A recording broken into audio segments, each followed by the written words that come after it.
Today, I want to begin to talk about what winning looks like in a society in which everything seems to turn into some kind of rivalry, a me against the other person or an us against them. And what does winning look like, and how do you go about winning? Now, I want to place what I say today in a particular context because of its present importance in our society, namely the oral arguments that took place a few weeks ago, I believe it was in October, in front of the United States Supreme Court over the constitutionality of what was called conversion therapy for persons who are confused about the relationship between their body and their subjective feelings about themselves in relation to their body.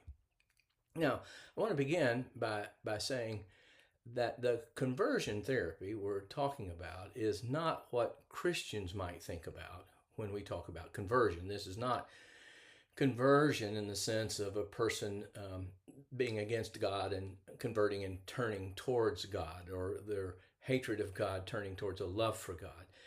No, this is the kind of counseling, according to the brief that was filed on this matter by the Christian organization.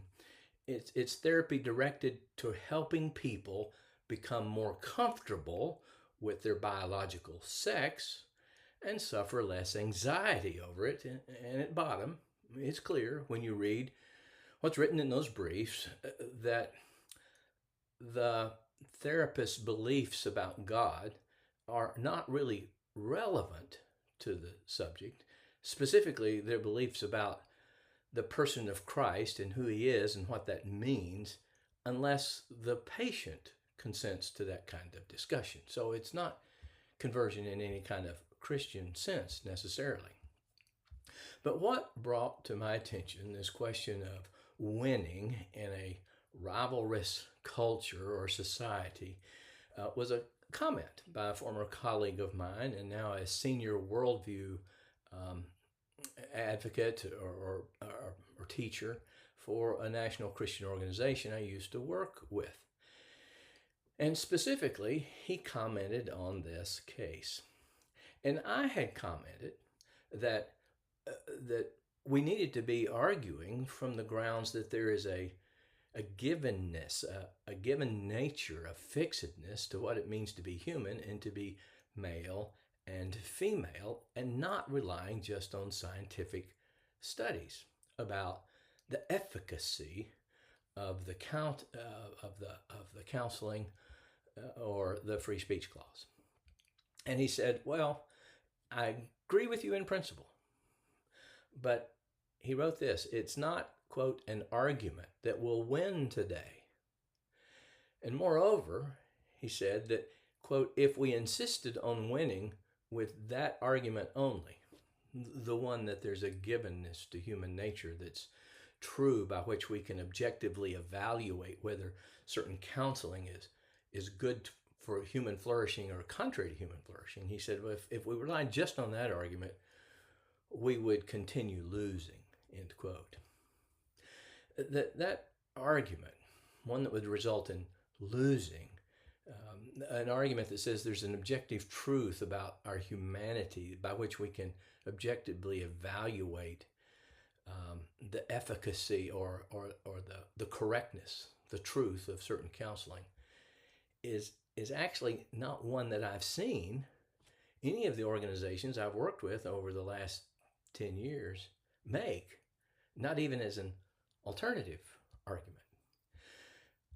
But whether that methodology is wise or not is really for another day. What I want to talk about is the idea that we have to win in the Supreme Court, or perhaps win in the legislature, and that if we don't win in those two founts of lawmaking, then we're losing.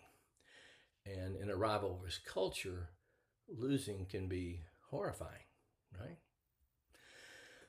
But I'm going to argue that winning as the guiding principle among Christian legal and public policy advocacy organizations really says a lot about who we know Christ to be, the person of Christ. Now, this knowledge, it may sound unimportant, it may sound abstract, it may sound irrelevant, but it actually does two things.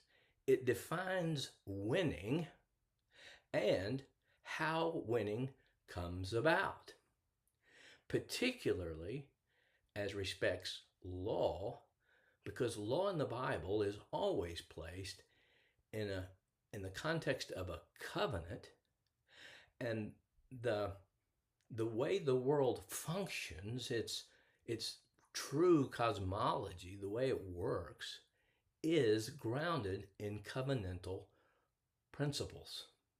So, but before I get to what we know about Christ, I need to put what I'm going to say in the context of my personal experience in evangelical churches. And nothing that follows is anything I would have known 5 years ago. So I'm not throwing stones. But my knowledge of the person of Christ and how I was to live as a Christian was primarily framed by what is called today biblical worldview training. And I was introduced to it in 1990.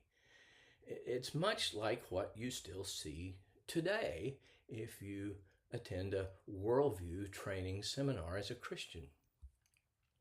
Its content, as with other worldview programs and books that I began to zealously consume, it explains the course of history in terms of 4 theological categories: creation, fall, redemption, and consummation or restoration, the end times. However, in recent years, it dawned on me that these biblical worldview offerings assume their consumers would agree with a statement pertaining to Christ by 17th century English theologian John Owen, made in his book Christologia. And Owen was prominent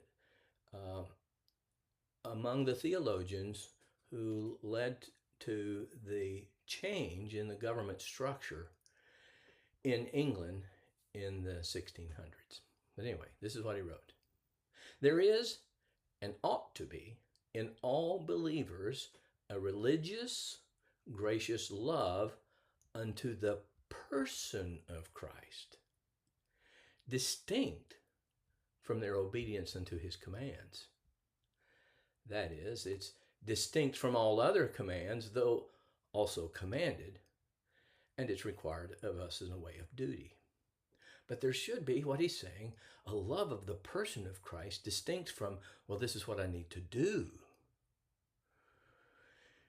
And until a few years ago, I would have not known what Owen was talking about, even though I'd long ago bought into the Bible story about Jesus being the Son of God, taking on a human nature. You know, we celebrate it Christmas time, that he died on the cross. He died for our sins. We wouldn't go to hell. And he was the defining point of history.